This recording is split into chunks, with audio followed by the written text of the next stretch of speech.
I'm not here to teach you what to think. I'm here to teach you how to think. Emotional need number 8. Can you handle her sexuality? One of the biggest reasons why men end up being emotional cookie men is that they fail to address this particular emotional need. If you're an adult male virgin, and she knows you're an adult male virgin, or if you as an adult male virgin spout out at the mouth, and you're constantly saying things about the way things are supposed to be when it comes to sex and relationships, if she has any sexual or relationship experience, she knows you're full of it, and she knows you can't handle it.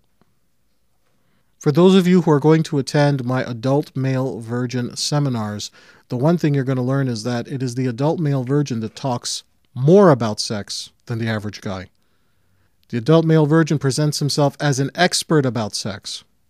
Those of us guys who have actually had sex, the one thing that we can tell you is the more we have sex, the less we know about it. At the beginning of this lecture, I told you a story about how I never talked about my relationships or my sexual exploits in the workplace, so much that the women in the workplace didn't even know I had a girlfriend. But the minute they find out that, oh my God, he actually has a girlfriend, they see me as a sexual being. They see me as a person who's not only getting sex, but knows to keep his mouth shut about it. When a man talks too much about sex, makes too many jokes about sex, or everything sexual has to be a sexual joke, he's not convincing anybody that he's getting laid except other virgins. For those of you who are adult male virgins and you're constantly making jokes about sex and making sexual innuendos and sexual references, I want you to understand something. A guy who's actually getting laid a lot is less likely to talk about sex. Why? Because a guy who doesn't talk about sex knows to keep his mouth shut so he can continue to keep having sex. This is something I also noticed in my own behaviors. When I was going through my 5-year hiatus from sex, it was foremost on my mind. I was still making sexual jokes and so on and so on. And it wasn't until I started learning about seduction that I started shutting my mouth. And when people find out that you are getting laid, but you don't talk about it, they assume you get laid a lot more than you do. A lot of male friends of women are constantly trying to bring up sex into the conversation. They're trying to make jokes about sex.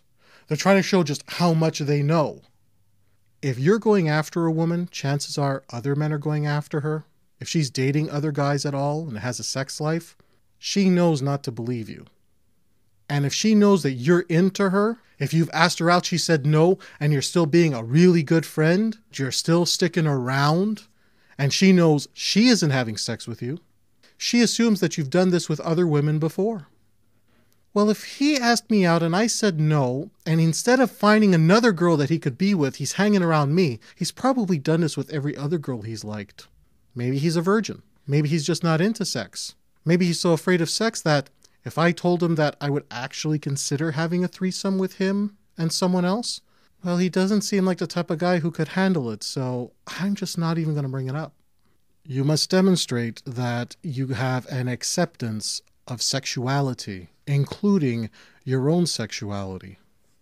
When you ask out a girl and she says no, what's the best way to address the emotional need of can you handle her sexuality? Go out and date another woman. That's the best way to address it. You don't sit there in a sexless relationship with her or a sexless friendship with her as a means to show her that you could handle her sexuality. If she's bisexual and you want to prove you can handle her bisexuality and you ask her out and she says no, don't sit there telling her, but I really think that it's great you're bisexual and I could totally support that. Go out and have sex with another woman that she knows is bisexual.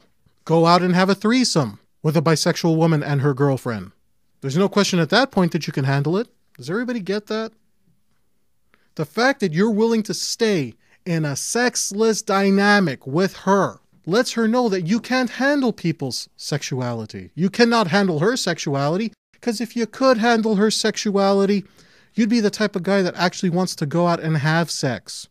But as long as you're going after her and she keeps telling you, no, we're not having sex, and you stick around, you're an emotional cookie man. And she categorizes you as such. So therefore, you will fail at addressing this emotional need. We have a question. I'm not so sure how relevant this is, but what about a woman who keeps bringing up the topic of sex and keeps making sexual jokes even when you tell her to cut it out because you're sick of it? You're not having sex with her, No. but she keeps bringing it up? Yep. Then it's one of two things. Either she's interested in having sex with you, or she is inexperienced and thinks that by talking this way, it's going to make people think she's more experienced. And as a means, by the way, let's say you really are tired of having her talk about sex and joke about sex and so on. The answer, make a pass at her. Because one of two things is going to happen. You make a pass at her, and she'll either fuck you and have great sex with you, or fun sex with you, or even lousy sex, but she'll still have sex with you. Or she's going to say, what the hell are you doing? I'm not interested in being with you. And at that point you say, well, you keep making sexual jokes, you keep making sexual innuendos when I'm around, you're leading me on. I get it, you're just looking after more attention. Well, I'm not interested in giving that attention to just a female friend. And you walk away from her. Those are the only two contexts that a woman would be making sexual innuendos and sexual jokes. She either wants sex from you, or she wants to keep you around and get attention and try to show off just how much she knows because she loves the drama. And if she's not interested in having sex with you, walk away. Your time is too valuable to be wasting it on a woman's drama, especially if she's not having sex with you. Emotional need number 9, high quality sperm. In a woman's mind, a guy who has high quality sperm would know his own worth. And if he knows his own worth, he wouldn't be spending time in a sexless dynamic with a woman. He would be spending time with a woman that can appreciate his sexuality. That's how she sees high quality men. When a high quality man has a female friend, she's following the rules of the female friend. She's either having sex with him herself, or she's helping him get sex with other people.